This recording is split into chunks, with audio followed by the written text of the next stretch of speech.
Olá,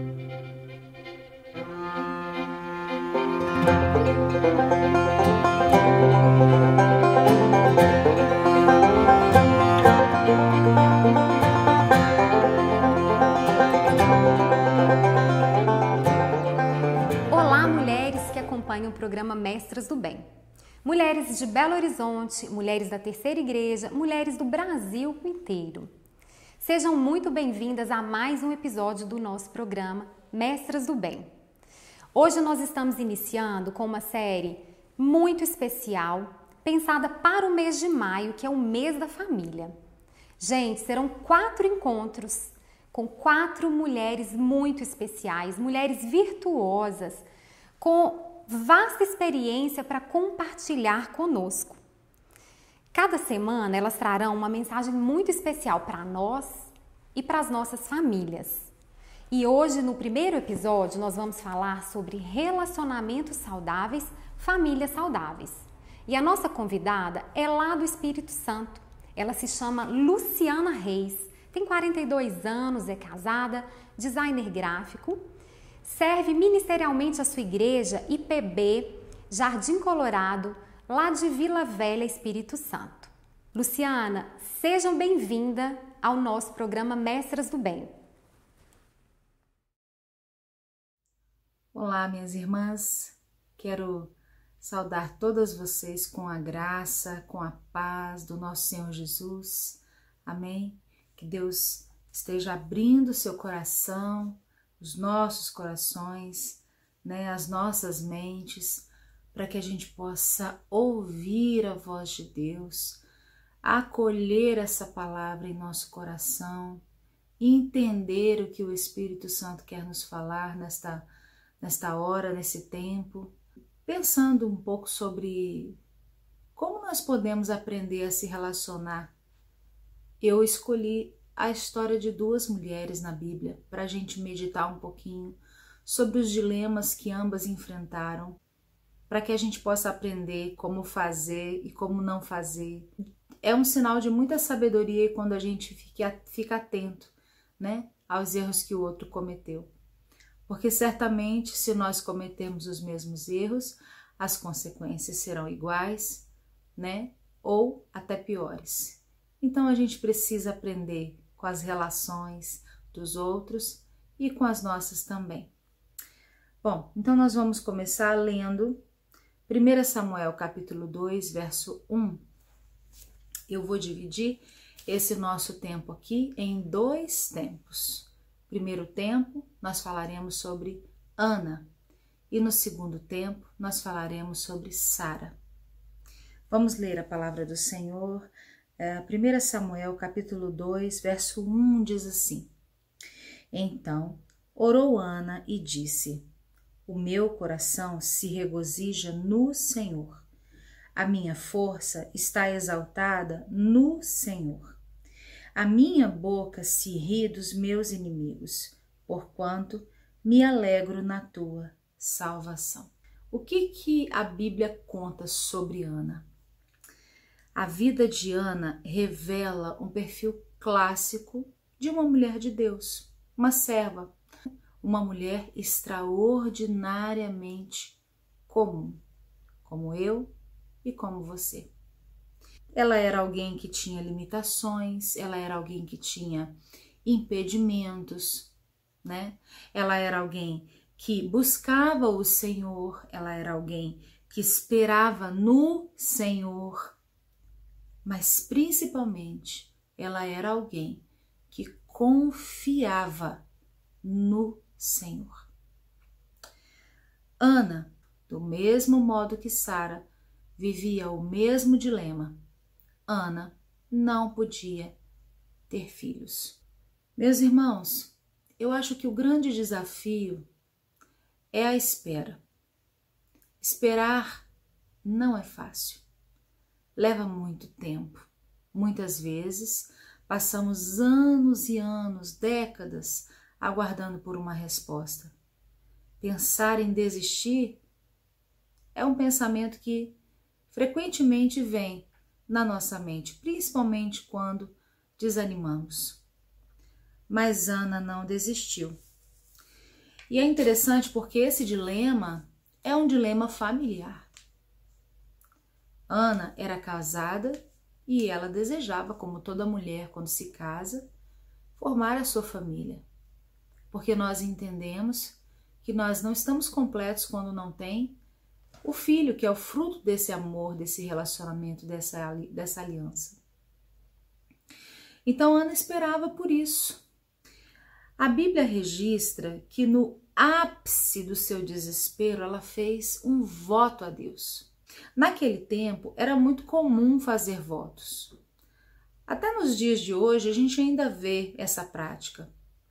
Mas a Bíblia nos alerta sobre como nós devemos fazer os votos e sobre a responsabilidade que nós temos diante dos votos perante o Senhor. Hoje em dia, quando a gente faz um voto, a gente não leva muito a sério, não é verdade? A gente fala determinada coisa, faz determinada promessa, e quando finalmente aquela bênção chega, nós esquecemos do voto que fizemos. Mas nós não podemos nos esquecer que Deus não se esquece. Veja o que está escrito em Gênesis 31, 13. Eu sou o Deus de Betel, onde ungiste uma coluna, onde me fizeste um voto. Levanta-te agora, sai desta terra e volta para a terra de tua parentela. Veja bem, aqui nesse texto não tem relação alguma com a história de Ana, mas esse texto mostra que Deus está atento aos votos que são feitos diante do seu altar, diante dele. E obviamente ele não esqueceu do voto que Ana fez. Mas votos não devem ser feitos com uma tentativa de barganhar, de negociar com Deus, de forma alguma. E certamente essa não era a motivação do coração de Ana. Se Ana não tivesse feito o voto, Deus lhe teria concedido o filho? Será que a bênção de Deus, ela depende de um voto nosso? Depende de nós? Eu penso que sim. Eu penso que Deus daria sim a Ana um filho, independente se ela tivesse feito um voto ou não. Por quê? Porque havia um propósito.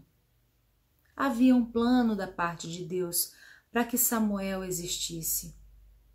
Sabe? O nascimento de Samuel, a vida de Samuel, a vinda de Samuel não supriria apenas as necessidades de Ana. Que necessidades, minhas irmãs? Necessidades emocionais. Mas ela também seria a resposta de outras situações, de outras demandas daquele tempo. Vejamos. Em 1 Samuel 1:3, relata que Ofni e Finéias eram os sacerdotes do templo naquele tempo. Os dois piores sacerdotes que as escrituras registram. Por quê, minhas irmãs? Por algumas razões, e eu listei 4 apenas para a gente poder caminhar. A primeira, porque eles tomavam para si a melhor parte das ofertas. A segunda, porque eles usavam suas posições para seduzir as moças. Naquele tempo já acontecia isso. Terceiro, porque eles demonstravam desprezo pela lei do Senhor. E em quarto lugar, porque eles tratavam a Arca da Aliança como um talismã. Todos daquele tempo sabiam o que acontecia dentro do templo. Quando o sumo sacerdote Eli, que era pai deles, ficou sabendo do que eles estavam fazendo ali dentro, ele repreendeu seus filhos, mas a sua repreensão não foi suficiente. Perceba, nós estamos falando de família aqui. Nós estamos falando de conflitos familiares. A sua repreensão não foi suficiente para fazê-los parar. Então, era nesse contexto, assim, de profunda escuridão espiritual, na história de Israel que Eucana e Ana viviam. Quando a gente ouve falar sobre Ana e sobre Eucana, a gente pensa, o casal que não podia ter filhos. Mas não é só isso. Dentro daquele tempo, dentro daquele contexto, dentro daquele cenário, existiam outras pessoas ao redor deles e existia uma situação ali que precisava ser resolvida. Às vezes, minhas irmãs, a resposta que a gente tanto espera não vem porque existem outras questões que precisam ser tratadas e elas serão no tempo certo. Então, eu penso que as perguntas que nós devemos fazer enquanto nós esperamos pela resposta em relação à nossa espera, às nossas expectativas dentro da nossa família é: Senhor, o que o Senhor deseja de mim dentro desse tempo? O Senhor deseja o quê? O Senhor deseja manifestar o seu poder? O Senhor deseja operar um milagre? O que o Senhor deseja? No caso dela, que era a ausência de um filho, talvez a pergunta poderia ser: o Senhor deseja que eu adote uma criança? O Senhor deseja o quê? Que eu aceite essa situação e me conforme com isso e descanse na suficiência de Cristo para mim? O meu coração não está preparado ainda para receber a resposta que eu tanto espero? E o coração do meu marido? O coração dele está preparado? Há um propósito para a existência dessa criança? Aqui nós estamos falando de filhos, mas existem famílias que estão esperando por outras respostas. O filho que foi embora, que se desviou da igreja, o marido que deixou a família, tantas situações, pais, mães que ainda não se converteram a Cristo. Foi aos pés do Senhor que Ana buscou as respostas para todas essas perguntas que eu fiz aqui. Foi com seu auxílio que ela suportou as afrontas de Penina, porque a história conta que houve um conflito entre elas. Foi conhecendo e sendo conhecida de Deus que ela conseguiu suportar tudo sem duvidar do seu próprio valor. Minhas irmãs, porque quando a gente passa por um processo de espera muito longo, e principalmente quando o que a gente espera, a resposta daquilo que a gente espera é não, nós começamos a duvidar se temos de fato valor para Deus. Isso evidencia que o nosso relacionamento com Deus não está tão estabilizado assim. Ana atravessou o tempo da espera na dependência do Senhor. Então a sua vida, o seu testemunho, o seu caráter, as suas emoções, elas foram sendo transformadas, minhas irmãs, durante o processo de espera. Então perceba que enquanto você aguarda e se relaciona com Deus, quando você não foge de Deus, quando você não ignora a existência e a vontade de Deus para a sua vida, mas, ao contrário disso, você se dedica em buscá-lo, em conhecê-lo, em servi-lo nesse tempo, então você é transformada durante o processo. A sua transformação depende dessa busca, porque é a palavra de Deus que nos transforma, que nos santifica, que purifica as nossas emoções, que alinha as nossas emoções. O que nós aprendemos com Ana é que nós precisamos, durante esse período de espera, de expectativa, amar o céu, pensar nas coisas do alto, esperar no Senhor, amar os nossos cônjuges, amar o nosso lar, cuidar da nossa casa. Nós precisamos, como ela, ser gratas, ser humildes e confiar em Deus, nos seus desígnios, de forma perseverante, sem se desesperar, sem duvidar do seu próprio valor. Bem, não é fácil. Não é fácil mantermos as nossas emoções estáveis diante de um longo período de espera. Mas isso se torna possível quando o nosso relacionamento com Deus é um relacionamento assíduo, frequente, regular, como era o relacionamento de Ana. Você não confia no estranho. Então, como confiar em Deus se você não o conhece? E se ele te responder com um não, que não é o que a gente espera, mas se acontecer, nós precisamos já ter estabelecido com ele um relacionamento tão firme, regular e intenso, de tanta confiança, que a gente vai compreender que aquele não, na verdade, é um sim. Porque Deus é que sabe o que é melhor para nós.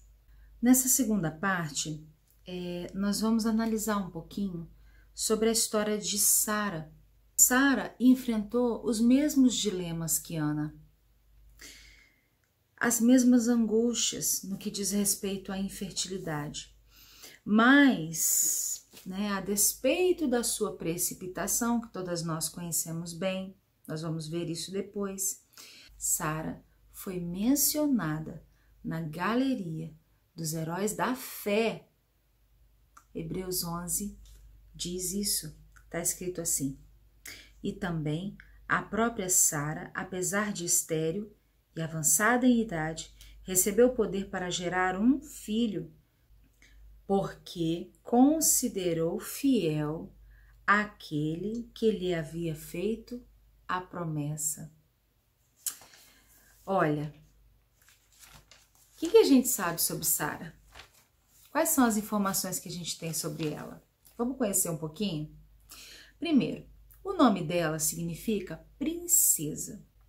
Segundo, ela foi a principal esposa de Abraão. Terceiro, ela era 10 anos mais nova que Abraão. Você sabia disso?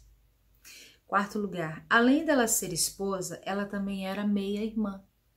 Sara era filha de Terá. Como o objetivo dessa lição é aprender com Sara, nós vamos tentar extrair de cada desafio que ela enfrentou pelo menos uma lição para nós, tá bom? Então vamos lá. Em primeiro lugar, a criação que ela teve nessa cidade, Ur dos Caldeus. Essa cidade era o centro de uma cultura pagã, idólatra. Abraão e Sara eram pagãos. Eles tinham hábitos, costumes, crenças completamente diferentes naquele tempo, até que o Senhor os chamou.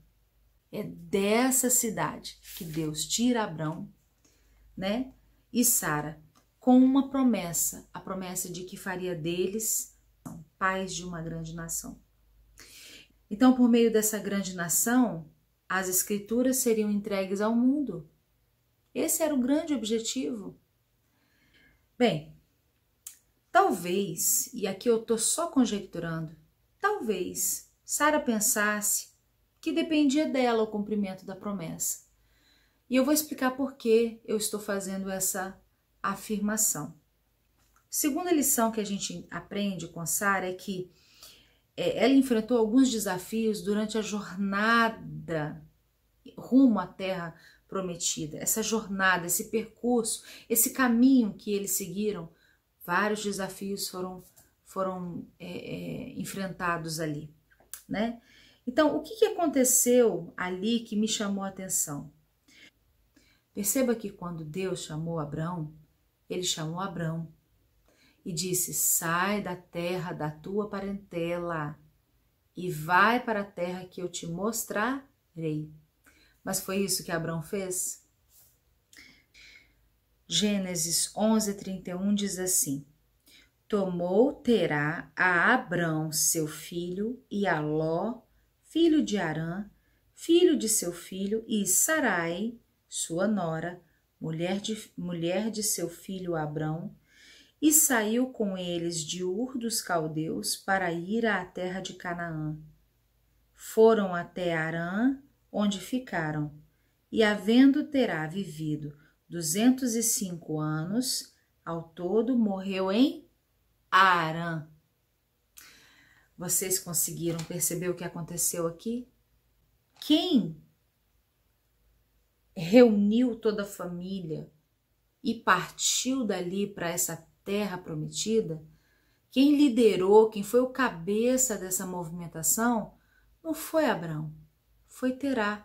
E ele liderou essa comitiva, essa caravana, conduzindo eles para essa terra prometida. Mas aí a pergunta que eu quero te fazer é a seguinte: foi a Terá que Deus chamou? Não foi. Eu tenho certeza que nós conseguimos tirar dessa situação grandes lições para nós. Bem, Terá ainda estava agindo como cabeça da família. Só que Abraão já era casado com Sarai. Como assim? Deus chama Abraão, Deus não chamou Terá. Percebe como que os papéis estão invertidos ali?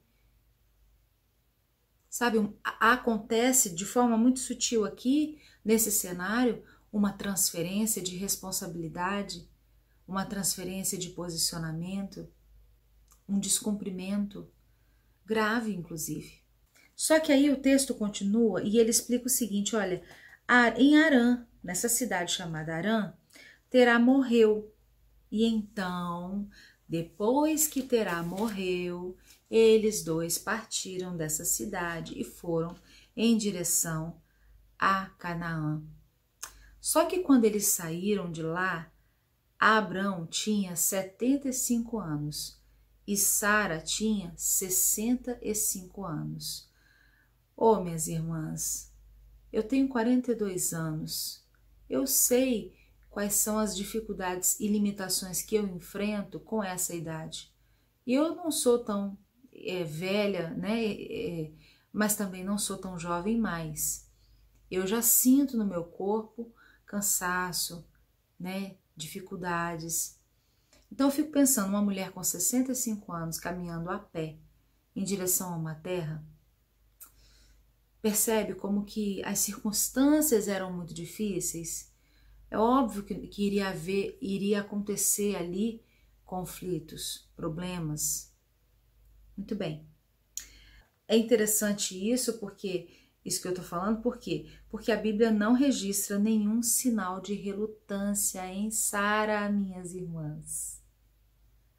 Sara não questionou absolutamente nada. Lembra o que nós falamos no início? Eles moravam numa terra idólatra, uma cultura pagã, sabe?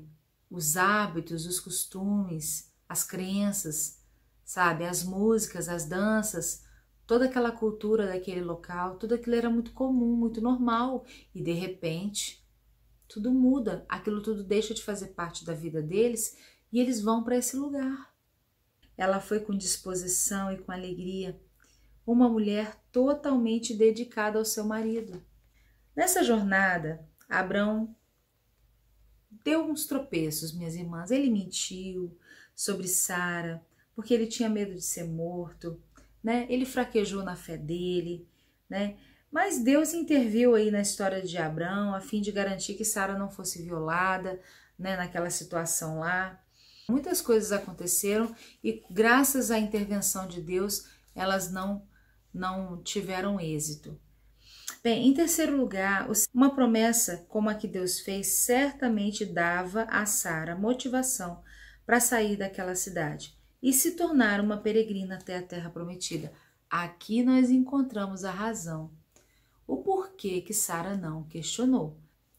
Bem, em quarto lugar, aprendemos sobre a insensatez de Sara diante daquela situação com quem? Agar. Sara, ela cometeu algumas precipitações aqui nesse relacionamento, mas não é tão difícil entender o desespero dela. Essa informação, minhas irmãs, muitos de nós não falamos, não ouvimos, mas isso está registrado na palavra. Depois que Sara e Abraão chegaram em Canaã, passaram-se 10 anos. 10 anos depois, e eles ainda não tinham filhos. O seu corpo já não oferecia mais condições naturais para a concepção de um filho. Então, humanamente falando, era impossível de Sara engravidar. Então, era perfeitamente compreensível, natural para ela pensar que Deus estava se recusando a lhe dar filhos. Então, o que ela faz? Ela resolve dar o seu jeitinho, mas Sara não era brasileira. Sara não era brasileira. O brasileiro tem costume de fazer, né, tudo do seu jeitinho, para que as coisas saiam do jeito que ele quer. Sara agiu assim também, mas Sara não era brasileira. Qual era a sua necessidade? A sua necessidade era ter um filho em seus braços. O que ela faz? Eu vou resolver o meu problema, a minha necessidade emocional.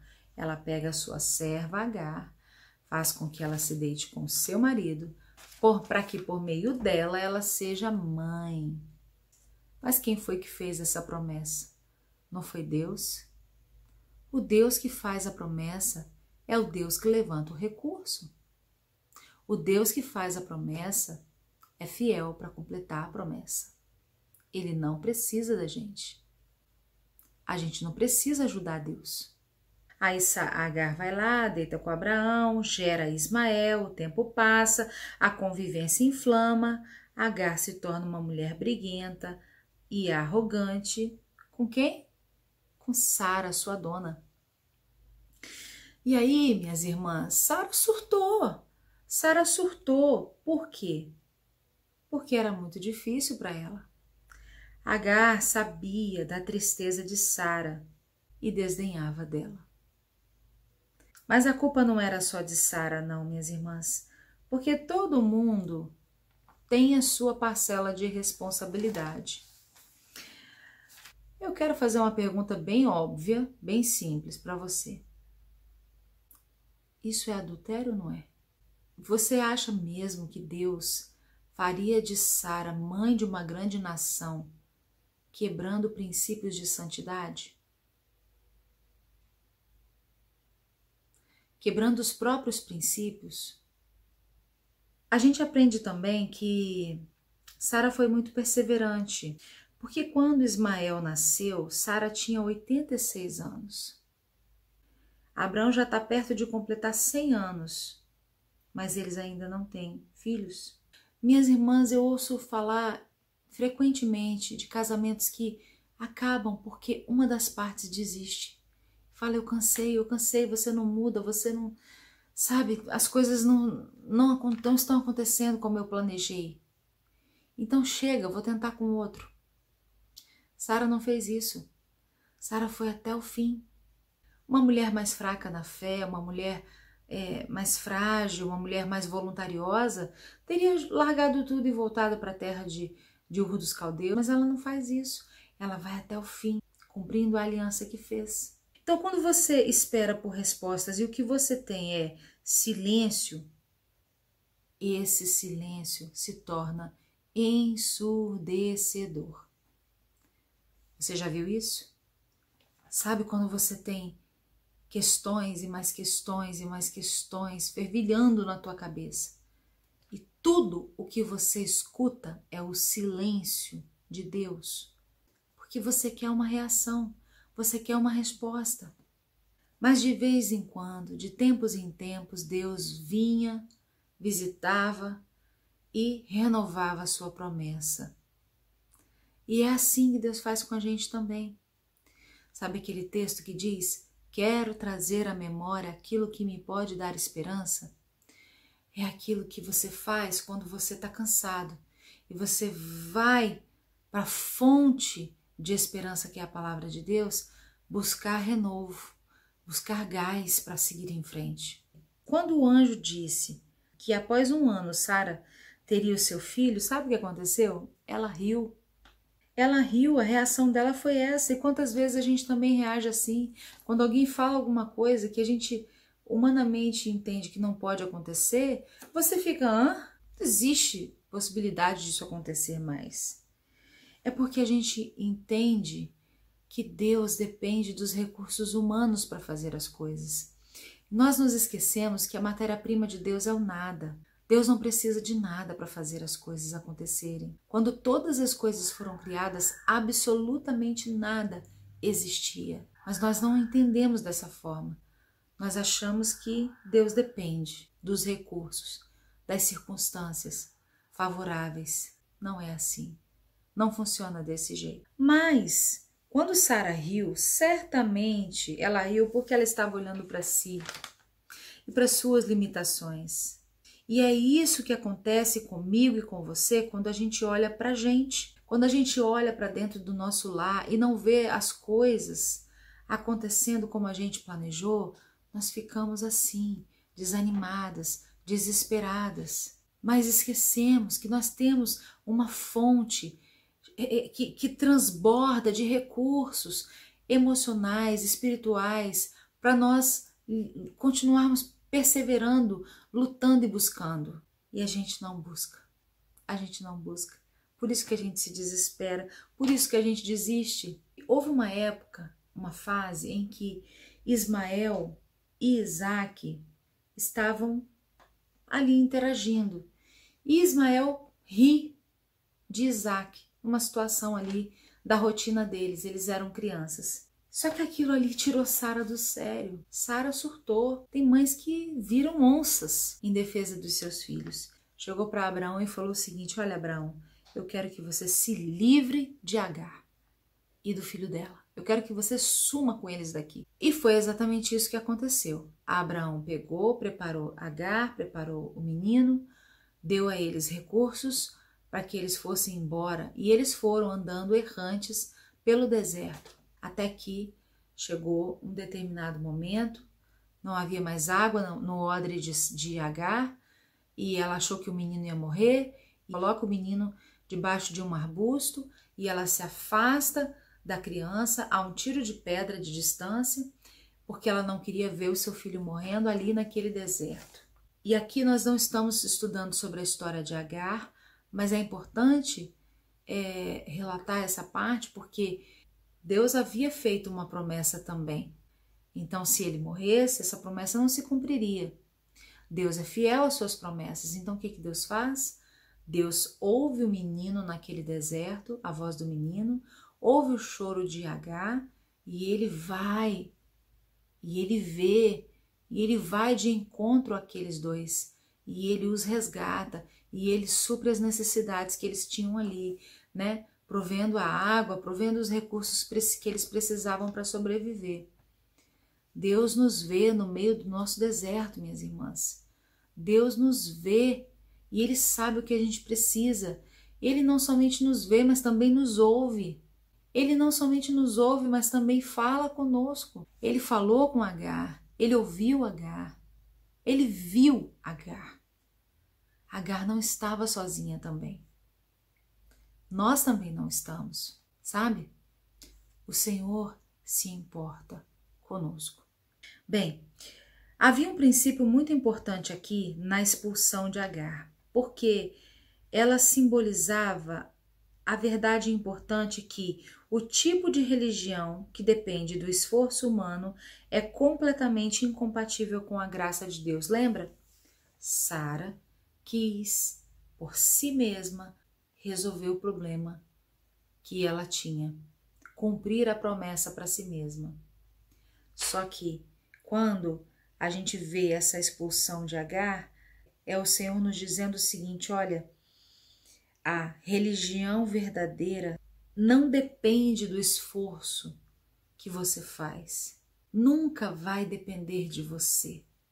Sempre vai depender de Deus. Em último lugar, a felicidade que Sara desfrutou nos últimos anos da sua vida, porque depois que Agar foi expulsa, o que aconteceu? A paz reinou dentro daquela família, se tornou uma família saudável e uma família feliz. Em 1 Pedro 3,6 diz que Sara, ela é apontada como um modelo de mulher e esposa submissa a seu marido. nada disso precisava ter acontecido. Percebe como que uma decisão causou vários problemas? E uma coisa muito importante, eu quero fechar com isso. Se Abraão tivesse dito, mulher, não é assim, eu não vou me deitar com a tua serva, porque não foi isso que Deus disse. Deus disse que faria de nós dois, por meio de nós dois, né? Me faria dentro dessa aliança, pai de muitas nações. Ele não disse para mim que ia ser por meio de outra mulher, mas por meio de você. Então não, essa ideia que você teve aí, nós não vamos acatar isso. Isso não tá certo, não foi isso que Deus disse. E essa fala nos lembra aquela passagem no início de Gênesis que fala que a serpente veio e disse para Eva, não foi isso que Deus disse. Ele disse isso, ele disse aquilo. Só que Eva sabia muito bem o que é que Deus havia falado. E a serpente distorceu. Nós temos responsabilidade e precisamos assumir a nossa parte, nossa responsabilidade dentro disso tudo. Uma família bastante conturbada, um relacionamento bastante conflituoso, duas histórias bem distintas, um dilema em comum, não é verdade? Comportamentos e posturas completamente diferentes, enquanto uma busca e espera, a outra se precipita, mas mesmo assim, Deus, de forma graciosa, abençoa Sara e lhe dá aquilo que ela esperava. Minhas irmãs, meus irmãos, o maior propósito de tudo que está escrito na Bíblia, de capa a capa, é a glória de Deus. A Bíblia conta a história da glória de Deus. É a glória de Deus sendo revelada. É a vontade de Deus sendo cumprida. É o propósito do Senhor sendo concretizado na vida de homens e mulheres comuns, extraordinariamente comuns, como você e como eu. Que Deus abençoe a sua vida. Eu agradeço muito a oportunidade, esse tempo que me foi dado para compartilhar com vocês sobre relacionamento. Nós falamos aí de dois relacionamentos extremamente difíceis e dois panoramas, né, completamente diferentes, mas resultados iguais, porque ambas foram abençoadas, mas existia certamente um propósito e ele se cumpriu. Existe também um propósito para mim e para você, e ele vai se cumprir. Continue esperando, continue buscando, continue servindo. O que você faz enquanto você espera? Sirva a Deus, sirva ao povo de Deus. Seja os olhos do Senhor, seja a boca do Senhor, seja o ouvido do Senhor, seja ponte, seja flecha, seja farol. Que em nome de Jesus você tenha um relacionamento íntimo, profundo e sincero com o Senhor. E aí você encontra descanso, você encontra paz para a sua alma. Deus abençoe, muito obrigada por essa oportunidade. Deus abençoe muito a vida dessa igreja e que vocês continuem frutificando para a honra e para a glória do nosso Senhor Jesus. Amém? É isso aí, Deus abençoe. Luciana, gostaria de te agradecer por essa palavra especial. Foi um tempo muito rico, de muito aprendizado para nós mulheres. Mulheres, a Luciana deixou um recadinho para nós, viu? Para a gente colocar em prática todo esse ensinamento que a gente aprendeu hoje. Vamos lá? Eu vou ler para vocês. Você que acompanha o programa Mestras do Bem, o desafio que proponho é que você descubra quais características você possui e que se assemelham às características de Sara e Ana, que vão te auxiliar a destruir as mentiras nas quais você tem acreditado e que tem te impedido de confiar em Deus. Confira na descrição do vídeo as dicas que nós deixamos para ajudar vocês a cumprir esse desafio. Não deixe de fazê-lo, é muito importante. Olha só, espero vocês na semana que vem, no próximo episódio. Que Deus te abençoe e um grande abraço a todos.